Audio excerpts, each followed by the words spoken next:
Donc, Johan, voilà, je te laisse tout le temps que tu veux pour nous parler un peu de ta. Voilà, c'est plus collecte des données. Aujourd'hui, je pense, c'est pas modélisation des données existantes. On va dans l'autre extrême, c'est voilà, les défis pour mettre en place des études. Merci. Effectivement, je vais vous parler du projet qui s'appelle Movida EP2. Movida, ça veut dire Monitoring of Our Load in Decentralized Area. C'est un projet que je mène au Vietnam en ce moment.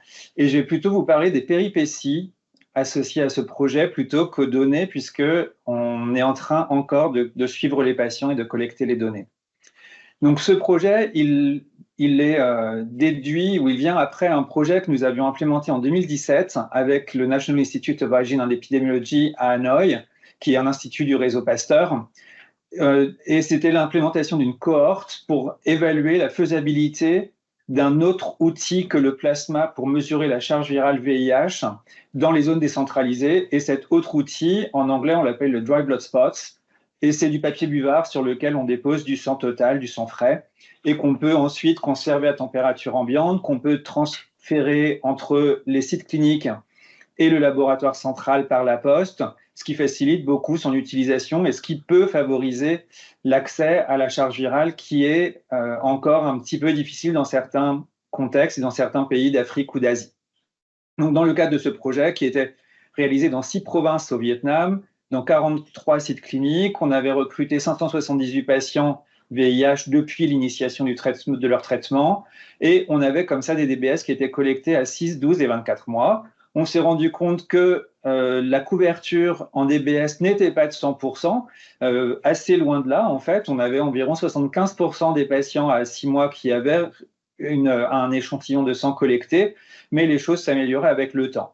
On a vu aussi qu'il y avait quand même chez les patients pour lesquels un DBS était disponible une bonne réponse virologique, même si cette réponse elle était un petit peu moins bonne chez les personnes qui sont injecteurs de drogue. Et ce qu'on a remarqué aussi dans cette étude, c'est qu'il y avait un très haut niveau de co-infection entre VIH et hépatite C, avec 75% des personnes qui injectent de la drogue qui étaient co-infectées par le VHC. En 2018-2019, on avait régulièrement des discussions avec le ministère de la Santé et nous avons notamment discuté avec eux de cette prévalence très élevée de l'hépatite C et de l'accès au traitement, puisque dans les années 2010, des nouveaux traitements contre le VHC sont devenus disponibles. Ces traitements, on les appelle en anglais les DAA pour Direct Acting Antivirals. Et ces traitements, ils ont la particularité d'avoir un très haut niveau de succès thérapeutique, avec des thérapies qui étaient bien plus courtes que par le passé. Par le passé, les thérapies étaient de 6 mois à 9 mois.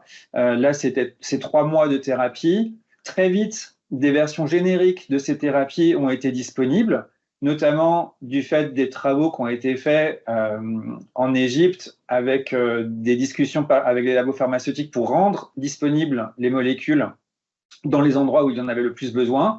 Et puis, la particularité aussi de ces traitements, c'est qu'ils sont pangénotypiques, donc ils sont adaptés à tous les virus contre le VHC. Le ministère, pendant qu'on discutait avec le ministère de la Santé, le ministère discutait aussi de son côté avec le Global Fund pour avoir le droit d'acheter des traitements contre l'hépatite C avec l'enveloppe qui, normalement, leur est versée et qui est dédiée à la lutte contre VIH, tuberculose et paludisme.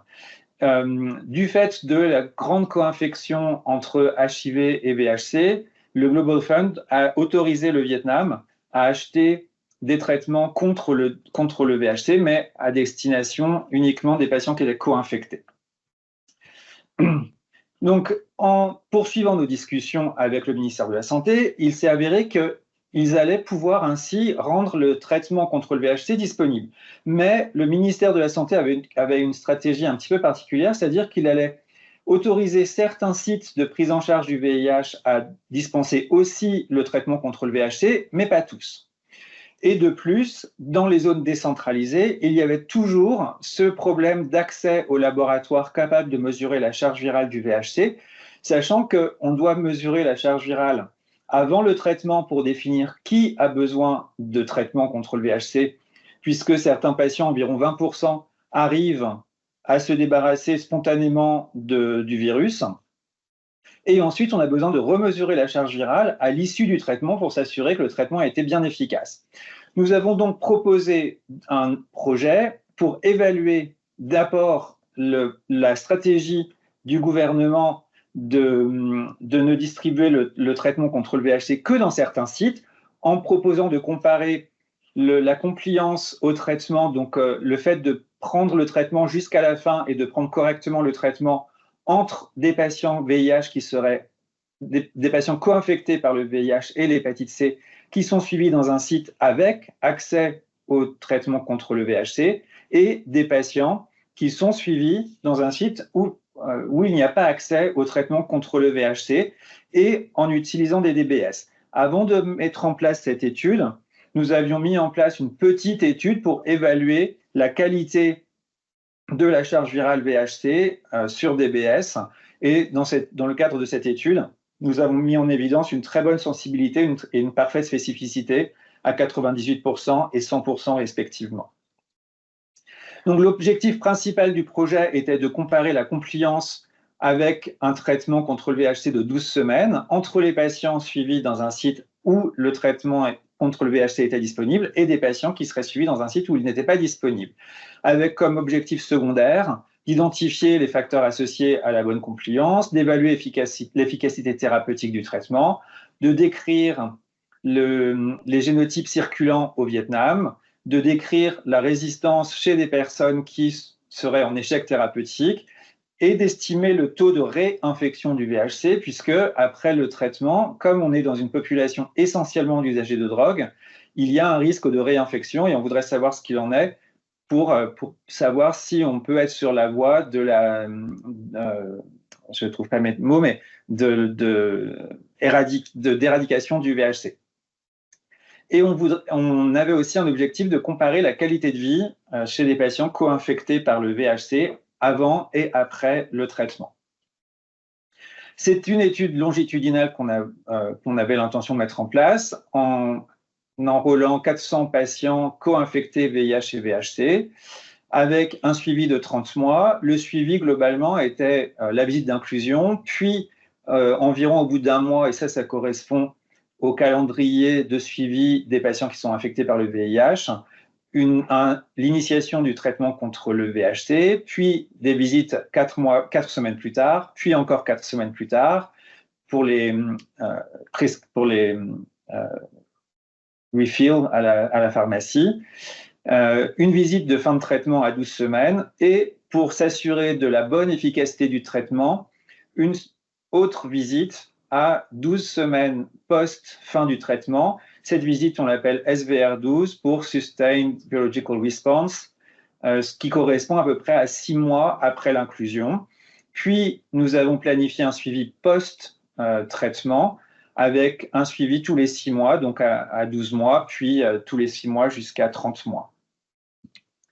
Les deux régions qui ont été choisies pour mettre en place cette étude, ça c'est le choix du ministère de la Santé qui nous impose un peu les choses. Donc on a implémenté l'étude à Yen Bai et à Nye An qui sont entourés en rouge, avec un laboratoire central où sont dirigés les DBS basés à Hanoï et toujours dans l'institut qui fait partie du réseau Pasteur.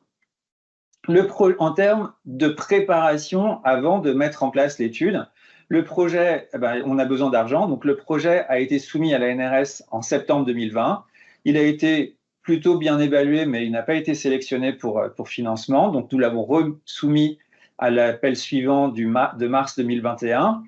Cette fois-ci, il a été sélectionné et on a obtenu l'accord de financement en juillet 2021, mais entre-temps, il y a eu Covid. Et en avril 2021, le Vietnam a expérimenté sa première épidémie de Covid nationale, ce qui a conduit à une fermeture du pays en juillet 2021, avec les équipes de l'Institut de Hanoï qui ont été totalement mobilisées contre Covid, et donc toutes les autres activités se sont arrêtées. Et le ministère de la Santé a décidé d'arrêter l'évaluation des nouveaux projets de recherche pour donner leur accord à la mise en place. Et c'est uniquement en mai 2022 qu'ils ont réouvert le bureau qui évalue les projets de recherche pour savoir s'ils donnent leur accord pour la mise en place sur le terrain. Malgré tout, malgré le fait qu'on ne pouvait pas obtenir d'accord et qu'on ne pouvait pas faire une demande d'implémentation, on a continué à discuter avec le ministère de la Santé. Et en 2022, en fait, le ministère de la Santé avait changé sa stratégie, c'est-à-dire qu'ils sont revenus sur leur idée de départ et qu'ils ont décidé de donner à tous les sites qui prennent en charge le VIH l'accès au traitement contre le VHC. Alors, ça mettait un peu à mal notre projet puisque notre objectif était de comparer les sites avec et sans accès à ce traitement. Mais du fait de l'étude que je vous ai présentée tout à l'heure, qu'on avait menée entre 2017 et 2020, on s'était rendu compte que la mortalité était plus élevée chez les usagers de drogue quand ils étaient infectés par le VIH. Et on avait aussi vu que la réponse virologique était un peu moins bonne, significativement moins bonne chez les usagers de drogue, la réponse virologique au traitement du VIH. Donc on s'est demandé si la compliance au traitement contre le VHC, c'est-à-dire venir toutes les 4 semaines pour prendre son traitement, allait être aussi bon chez les usagers de drogue et les non-usagers de drogue, ce qui fait qu'on a modifié l'objectif de notre cohorte en comparant cette fois-ci les usagers de drogue aux non-usagers de drogue. En recalculant notre taille d'échantillon, on a eu besoin de diminuer un peu le nombre de sujets à inclure. Donc, on est parti sur l'idée de 330 patients co-infectés dont on avait besoin, sachant que 20% environ n'ont pas besoin de traitement, et tout ça pour arriver à 204 usagers de drogue qui seraient initiés sous traitement et 62 non-usagers de drogue qui seraient initiés sous traitement. Ensuite, le suivi prévu par patient est resté inchangé, le calendrier est resté inchangé. En 2022, je vous disais que le ministère de la Santé réouvre son bureau pour évaluer les projets de recherche et décider s'il donne les accords pour qu'on puisse implémenter sur le terrain.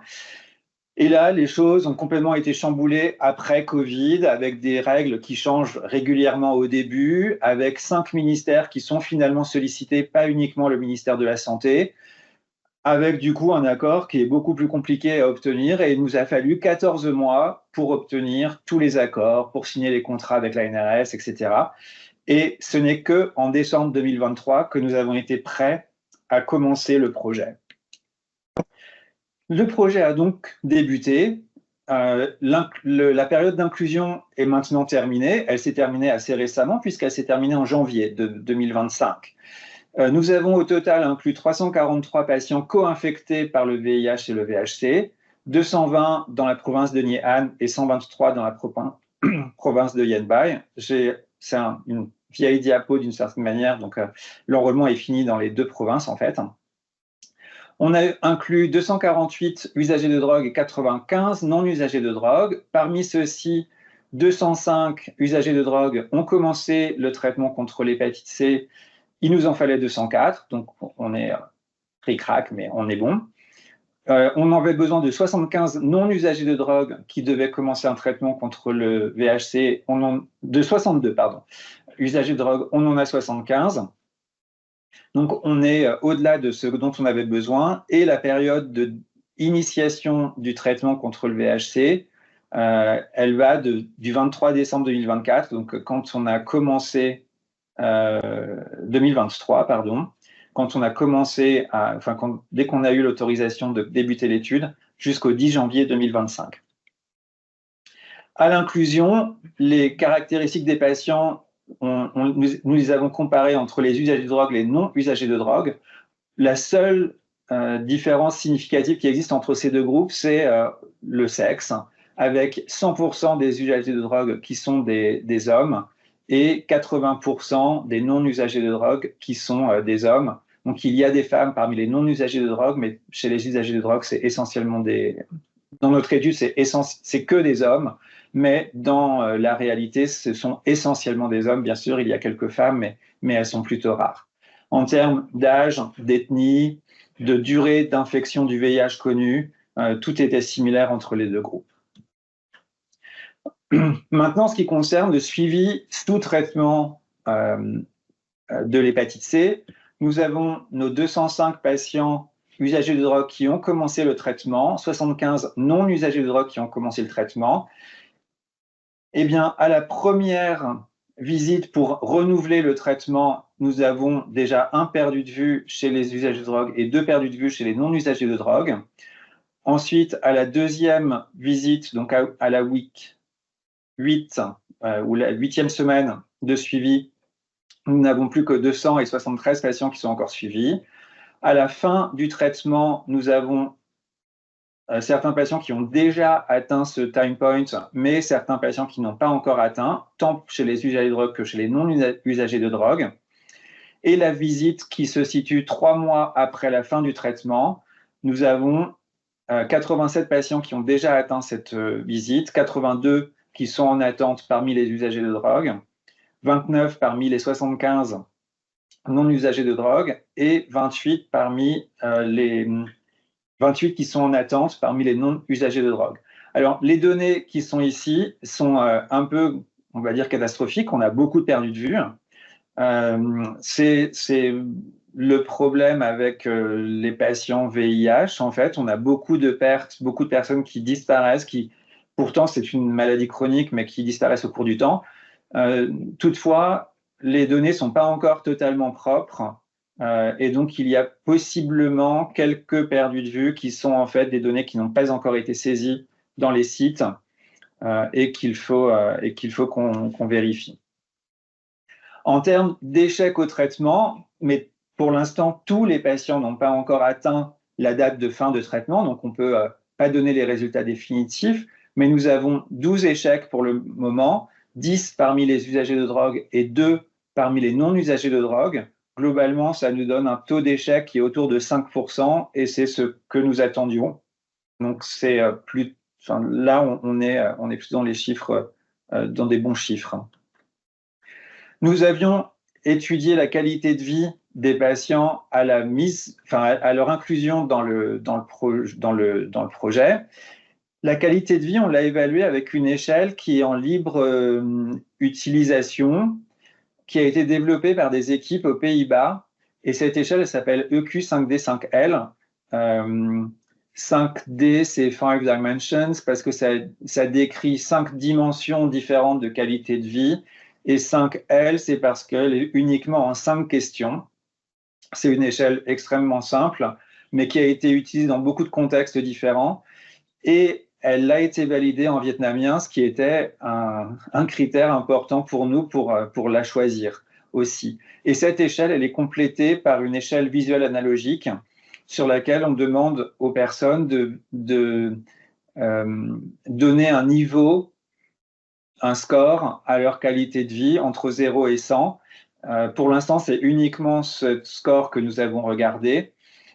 Et on a été assez surpris de voir des scores qui sont assez élevés, mais qui sont significativement différents entre les usagers de drogue, qui mettent un score plus bas que les non-usagers de drogue. Donc tout ça, ça demande à être encore un peu précisé et un peu analysé, mais c'est un premier résultat. Et cette échelle, elle sera répétée à 18 mois de suivi pour pouvoir comparer si la qualité de vie s'est améliorée avant et après traitement, et particulièrement en cas de succès thérapeutique.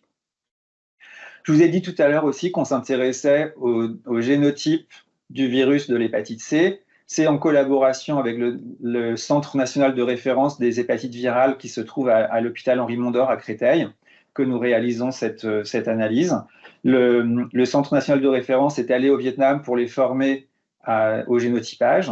Pour l'instant, ils ont réalisé 120 génotypes sur les 340 patients que nous avons inclus, avec essentiellement du génotype 1 et du génotype 3. Le génotype 1 ayant la particularité de donner une moins bonne réponse au traitement, mais pour l'instant, c'est pas ce qu'on trouve. On trouve plutôt des bons résultats, mais il faudra mettre en relation le résultat de succès ou échec thérapeutique avec le génotype. Et en cas d'échec, nous allons aussi regarder les résistances pour savoir si l'échec peut être imputable à une mauvaise observance au traitement ou bien à une résistance au niveau du virus, ce qui fait que le traitement n'était pas optimal. En plus de cette étude, nous avons travaillé avec une équipe basée à Ho Chi Minh qui s'appelle OCRU. OCRU, c'est l'acronyme pour Oxford University Clinical Research Unit, qui n'est pas une équipe qui fait que des sciences sociales, mais en tout cas, ils ont une équipe qui fait aussi des sciences sociales. Et on a travaillé avec eux pour étudier, enfin pour demander aux patients qui sont infectés par le VIH et le VHC pour mieux comprendre leur, c'est pas trop joli ma forme de phrase, pour avoir une meilleure compréhension de leur compréhension de la maladie hépatite C, du traitement et de l'importance de prendre le traitement. Et cette étude aussi, c'était une étude ancillaire de l'étude principale qui a aussi été financée par la NRS. Et cette étude est en cours. Un premier round d'interview a été réalisé en 2024. Et là, nous sommes en train de préparer le deuxième round puisque les patients vont avoir fini leur traitement et on va les réinterviewer après traitement pour savoir s'ils ont leur vie a changé ou si ça a eu un impact sur leur vie. Et on a aussi identifié 2 patients qui avaient des conditions de mise sous traitement, mais qui ont refusé le traitement contre l'hépatite C. Donc, on va essayer, l'équipe de OCRU en charge de l'étude de sciences sociales va essayer de les approcher pour comprendre pourquoi ils ne veulent pas se faire traiter contre le VHC, alors que le traitement est gratuit. Ces patients étaient tous co-infectés par le VIH et le VHC. Le VIH étant une maladie chronique, ils sont sous traitement quotidien contre le VIH. Pendant 3 mois, ils doivent prendre aussi un traitement contre le VHC chaque jour. Et très peu de choses sont connues en termes d'interaction entre les molécules du VIH, du traitement contre le VIH et du traitement contre le VHC. Donc, nous avons collecté des DBS à l'initiation du traitement, à chaque fois qu'il y a un renouvellement de la prescription de médicaments et aussi à l'issue du traitement. Et on est en train de discuter avec un laboratoire au Vietnam, basé à Ho Chi Minh, pour réaliser des dosages médicamenteux et pour pouvoir faire une étude de pharmacologie pour voir comment les traitements du VIH et le traitement du VHC interagissent et si la coadministration a un impact sur le foie ou sur les reins, puisque nous avons aussi des mesures d'activité du foie et d'activité rénale à notre disposition dans l'étude. Nous sommes en train de préparer le protocole et nous pensons le soumettre en septembre à la NRS pour pouvoir réaliser cette étude. Je vous remercie pour votre attention et vous voyez, je n'ai pas beaucoup de résultats à vous présenter pour l'instant puisque l'étude est toujours en cours. Merci beaucoup, Johan. Applaudissements. Applaudissements pour ta ténacité. Merci. Et effectivement, un peu le cauchemar, on va dire. Bon, c'est pas totalement le cauchemar, mais déjà on s'est placé dans une, mais pas, on n'était pas les seuls, dans une période compliquée à cause de Covid, qui a chamboulé les interactions avec les pays, qui a ralenti beaucoup les activités de recherche, qui n'étaient pas considérées comme essentielles à cette époque-là, puisque la priorité était vraiment de lutter contre Covid. Donc, on s'est pris ceci un peu dans la figure. Et ensuite, la stratégie du gouvernement a complètement été changée aussi entre-temps. Et au début, quand on discutait avec le gouvernement, on leur disait « mais vous êtes sûr que vraiment c'est une bonne idée de devoir décentraliser l'accès, mais pas dans tous les sites qui prennent en charge du VIH, ils prennent déjà en charge une maladie infectieuse, une maladie chronique, donc le VHC qui est un traitement court ils devraient être en mesure de le faire. Et au début, ils ont dit non, non, non, on va pas le faire, on va pas faire comme ça parce qu'on va pas réussir à former tout le monde, toutes les équipes cliniques, etc. Et puis la logistique, ça va être compliqué. Et puis finalement, en quelques années, ils sont revenus sur cette décision et donc on a revu un peu notre projet au vu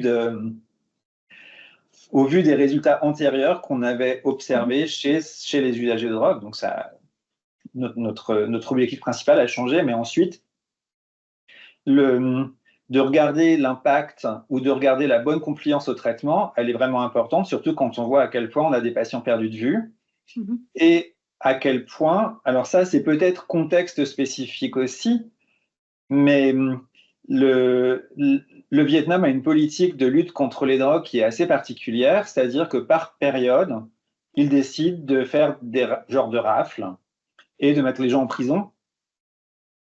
Il dit pas que c'est des prisons, c'est des centres de réhabilitation, mais ça fait que les gens interrompent leur traitement parce que pendant une période donnée, ils vont être mis dans un centre fermé. Et en termes de stratégie pour l'élimination du VHC, ben, c'est pas optimal. Tout à fait. Alors évidemment, il y a pas mal de recherches comme ça en santé publique ou en médecine qui ont été interrompues ou vraiment très mis à mal à l'aise avec la Covid. Alors ça me rappelle de notre recherche dans les écoles en France autour de la vaccination HPV. Évidemment, à un moment donné, on a vraiment réfléchi est-ce qu'on arrête ou pas. Donc je crois qu'il y a pas mal de récits probablement là-dessus. Alors, voilà. Alors, j'ai des questions, mais je laisse peut-être d'abord un peu, je demande aux collègues, voilà, d'avancer avec vos questions, vos interrogations. Pour ça aussi, oui, Karine? Oui, j'ai une question sur l'inclusion des patients. J'ai bien compris, c'est des patients qui ont le VIH et qui ont l'hépatite C, qui sont suivis dans des centres. Et ma question, est-ce qu'ils ont fait la différence quand ils ont inclus les patients entre les patients qui ont une charge virale indétectable et les autres qui pourraient avoir un impact sur l'immunité des patients et indirectement sur la guérison pour l'hépatite C. Et l'autre question, et les patients qu'on considère qui prennent de la drogue, est-ce qu'on a différencié les personnes qui prennent de la drogue en intraveineuse et les autres? Et comme le risque n'est pas le même, est-ce que ça a été pris en compte? Les usagers de drogue, c'est uniquement de drogue intraveineuse. Okay. Ceux qui prennent de la drogue non injectable, on les a pas considérés dans le groupe des injecteurs de drogue. Ensuite, la charge virale indétectable, c'est la charge virale VIH. Oui. Alors, a priori, le VIH et le VHC, ils sont indépendants d'une certaine manière. Enfin, ils sont totalement indépendants. Le traitement, par exemple, du VIH n'a aucun impact sur le VHC. Par contre, ce qu'on ne connaît pas, c'est l'interaction quand on donne les deux traitements ensemble. Est-ce que les molécules interagissent? Est-ce qu'elles polarisent l'une? Est-ce que, en termes d'élimination au niveau du rein, ça peut avoir un impact et donc ça peut créer des maladies rénales, ce genre de choses. On ne sait pas bien. D'où cette idée de faire cette étude de pharmacologie. Et en ce qui concerne la charge virale VIH, le souci, c'est que chez beaucoup de patients, on ne la connaît pas parce que les recommandations de l'OMS et les recommandations nationales sont de faire une charge virale de mesurer la charge virale chaque année. Mais dans les faits, ce n'est pas réalisé, pas systématiquement. Et là, on a des patients pour lesquels la charge virale, la dernière fois qu'elle a été mesurée, c'était 3 ans avant, 4 ans avant l'inclusion. Et c'était la dernière mesure qu'ils avaient à leur disposition. Donc, avec les DBS que nous avons collectés, nous avons aussi la possibilité de mesurer la charge virale VIH, la charge virale VHB, mais ça, c'est la triple infection VHB, VHC et HIV, heureusement, elle est relativement rare. On n'a que 9 patients dans cette situation-là. mais on va se servir de nos DBS pour pouvoir faire ces mesures aussi. Mais ce qu'on avait observé dans l'étude antérieure, donc l'étude dont je vous ai parlé en introduction, on avait une très bonne réponse au traitement antirétroviral, avec de l'ordre de 90% des patients qui sont en succès. Et ça, ce résultat, il est très loin par rapport à ce qu'on observe en Afrique, par exemple. Aujourd'hui, avec les nouveaux traitements, il semblerait que les résultats soient bien améliorés en Afrique. La première ligne préconisée aujourd'hui, c'est à base de dolutegravir et qui est beaucoup plus efficace que par le passé, même si les gens ont des problèmes d'observance. Mais le Vietnam, même avant l'utilisation de cette molécule, le taux de succès virologique était déjà très élevé.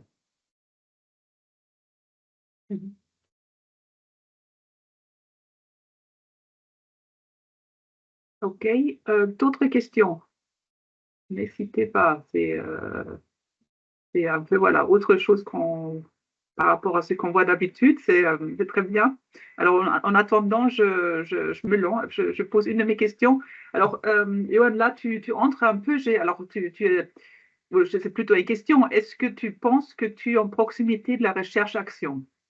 Hein, moi, j'ai tout un passé dans la recherche-action, mais voilà, c'était toujours un peu la question, est-ce que c'est est-ce que c'est la recherche? Est-ce que là, en tout cas, on publie bien avec la recherche-action?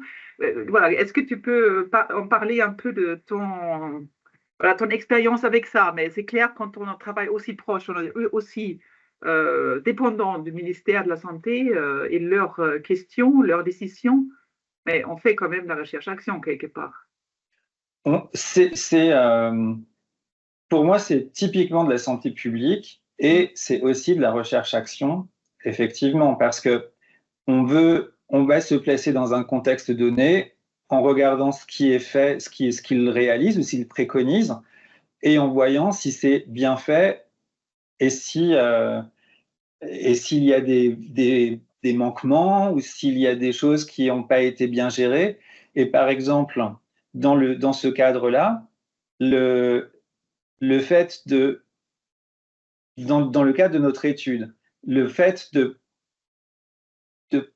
d'identifier les usagers de drogue qui sont sous traitement et de malgré tout les mettre en centre fermé dans lequel il n'y a pas intégration des soins, ça, c'est vraiment un truc qu'il faut qu'on rapporte au ministère. Et je pense que sans recherche-action, tu vois pas ça, parce qu'en fait, tu l'as pas planifié, tu t'es pas dit, tiens, si on faisait des études et on va inclure des gens qui vont se faire rafler enfin, rafler, c'est pas un joli mot, mais qui vont se faire arrêter par la police pour désintoxication.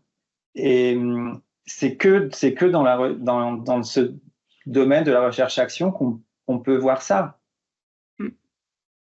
Comment tu vois du coup ta posture à toi? Parce que je vois dans la publication que tu as montrée, voilà, tu es un peu le représentant qui vient de l'Europe, ensemble avec Fabien.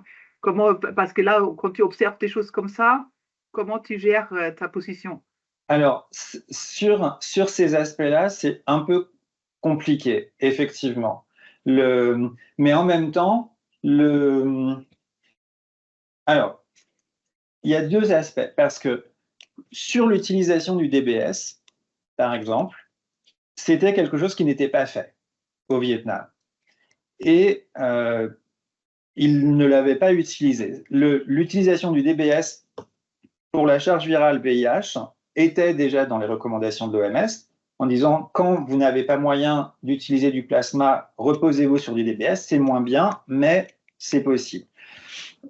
Et le Vietnam ne l'avait pas fait, donc on a réussi à discuter avec eux et introduire l'utilisation du DBS. Et pendant qu'on réalisait la première étude, donc de 2017 à 2020, le ministère a édité une circulaire pour autoriser l'utilisation du DBS pour la charge virale VIH. Donc, on a réussi à modifier un peu leur point de vue et à modifier les décisions politiques. Par contre, on n'a toujours pas réussi à changer les pratiques. Parce que même si le ministère a dit « Ok, maintenant c'est possible », il y a une vraie circulaire qui existe sur laquelle on peut se baser, pour autant, ils n'achètent pas de DBS, ils ne distribuent pas, et ils ne sont pas du tout partis dans cette direction-là. Le côté positif du Covid, on va dire, c'est que des bailleurs sont venus pour lutter contre Covid et ont fait de l'augmentation de capacité au niveau des laboratoires en distribuant des machines qui coûtent très cher. Il y a des machines qui s'appellent GenExpert, par exemple, qui permettaient qui sont des point of care. Donc, c'est des machines pour lesquelles on n'a pas besoin de compétences de laboratoire particulières.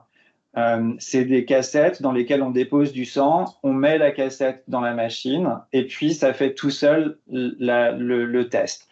Et ces machines, elles sont capables de faire de la charge virale VIH, de la charge virale VHC, elles sont capables de mesurer, de faire du diagnostic Covid, etc. Et donc, ces machines, elles ont été distribuées dans plein d'endroits. Donc, aujourd'hui, il y a des laboratoires qui n'arrivaient pas à faire de la charge virale VIH au préalable, qui sont équipés de ces machines. Mais les cassettes coûtent relativement cher, donc est-ce que sur le long terme, ça va fonctionner? Ces machines, elles sont pertinentes dans des endroits où il y a assez de patients VIH pour qu'ils les utilisent régulièrement, mais où il n'y en a pas trop parce que on ne peut pas faire un nombre de tests très important dans la journée. Par exemple, si on utilise les machines typiques de Roche ou Abbott pour faire de la charge virale, on peut utiliser des assiettes ou des plaques avec 96 puits. Donc, on peut faire 96 mesures à la fois quand c'est automatisé. Et on peut faire 5 plaques dans la journée. Avec une machine point of care, on va pouvoir faire une centaine de patients dans la journée. Ouais, non, même pas une centaine. Donc, quand il y a des grands centres, ça va être un peu un problème. Et puis, il y a toujours, de toute façon, le problème d'acheminer les échantillons vers le laboratoire qui est équipé. Et ça reste un souci. Donc, on peut changer les choses, on peut changer les décisions politiques, mais est-ce qu'elles sont suivies d'action? Ça, c'est pas toujours sûr. De la même manière, comme ça avait fonctionné dans le cadre de notre étude, en tout cas, ça avait fonctionné l'utilisation des DBS pour mesurer la charge virale VIH, on a suggéré d'utiliser à nouveau les DBS pour la charge virale hépatite C. Et quand on a fait cette évaluation au Vietnam, c'était pas vraiment très utile de faire l'évaluation. Peut-être que c'était utile au niveau du laboratoire pour s'assurer que les techniciens sont capables d'utiliser cette technique et d'avoir des bons résultats, mais en soi, on savait très bien que ça marchait. Mais pour autant, le ministère nous a dit non, on n'a jamais utilisé le DBS jusqu'à présent, donc vous devez montrer que ça fonctionne, vous devez faire une évaluation. Donc, ils sont contraignants d'une certaine manière en nous demandant aussi de faire des choses qu'on n'aurait pas véritablement besoin de faire. Mais une fois qu'on a prouvé, ils se disent « Ah, d'accord, donc dans notre contexte, ça fonctionne aussi. » Parce qu'ils vont dire « Oui, mais l'étude qui a été faite en Afrique, on n'est pas sûr que ça fonctionne chez nous parce que le virus n'est pas le même. » Alors que franchement, il n'y a pas de raison. C'est vraiment du contrôle qualité au niveau du laboratoire qu'il faut faire, mais pas véritablement une évaluation en propre. Mais du coup, la recherche-action, quelquefois, c'est aussi à la demande des autorités locales parce qu'elles n'ont pas la même lecture que nous des publications scientifiques, par exemple. Tout à fait. Je ne sais pas, Karine, de votre côté, vous avez un peu beaucoup d'expérience avec l'Égypte. Je ne sais pas si toi, tu as été impliqué ou si ça reste quelque chose. C'est Laura et Paul qui travaillent là-dessus. c'était certainement aussi des contextes, des situations un peu, voilà, je ne sais pas si similaires, mais avec des enjeux similaires. Euh, Mais pour autant, on peut continuer à se poser des questions. Par exemple, tu vois, sur cette histoire d'interaction médicamenteuse,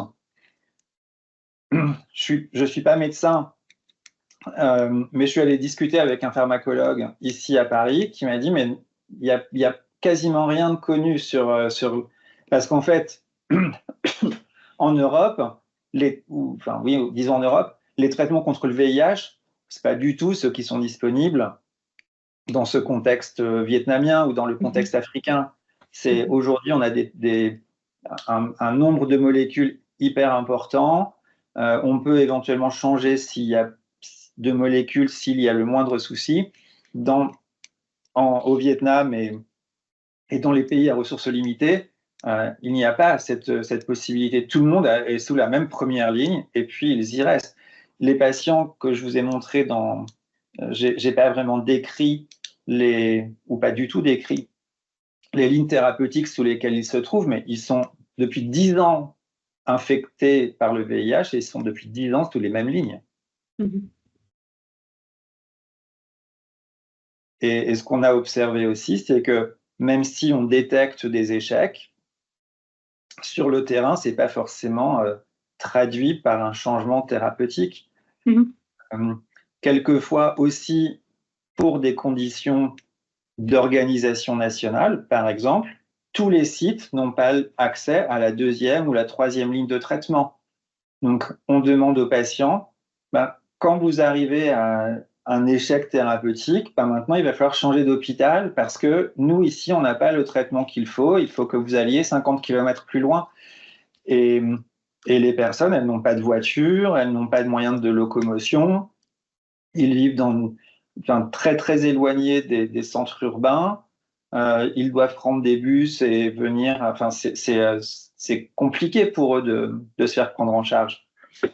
Et certains refusent aussi le changement de traitement parce qu'en fait, ils ne peuvent pas se permettre d'aller dans un autre hôpital qui se situe trop loin. Est-ce qu'il y a des questions? Allez-y, hein, il faut encore une question d'une autre personne. Moi, j'ai encore une, hein, mais allez-y, hein, c'est Romulus. Je t'en prie. Johan, est-ce que tu peux discuter un petit peu plus en détail les échantillons que vous avez calculés? La taille d'échantillon? Oui.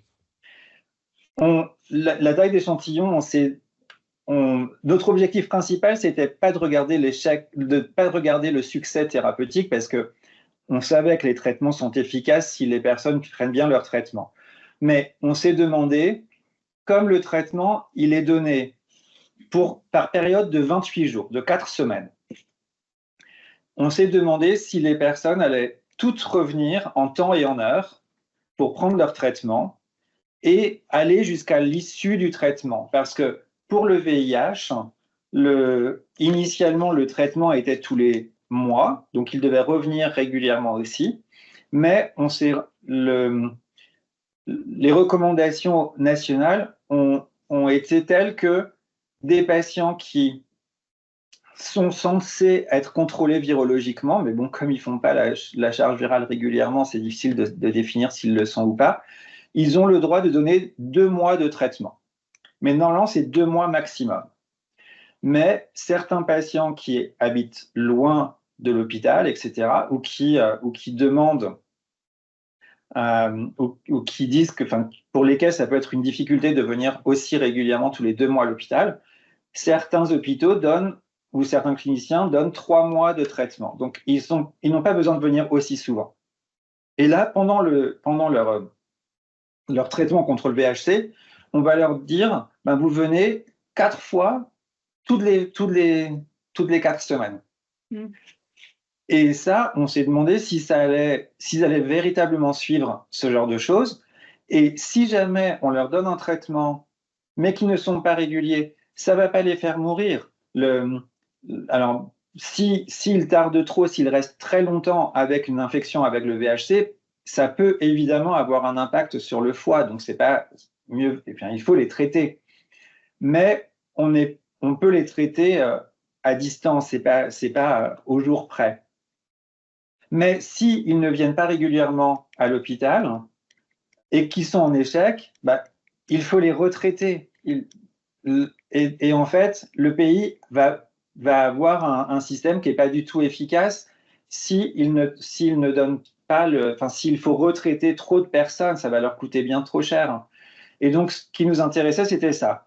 Donc, on a fait des hypothèses sur la proportion de personnes qui allaient prendre correctement, qui allaient venir régulièrement et prendre quotidiennement leur traitement.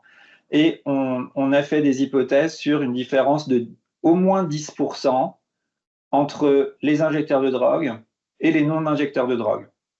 Les non-injecteurs de drogue étant 10% plus observants au traitement. Et c'est ce qui nous a servi d'hypothèse pour calculer notre taille d'échantillon. Merci. Oui, parce qu'au total, vous n'avez pas beaucoup de...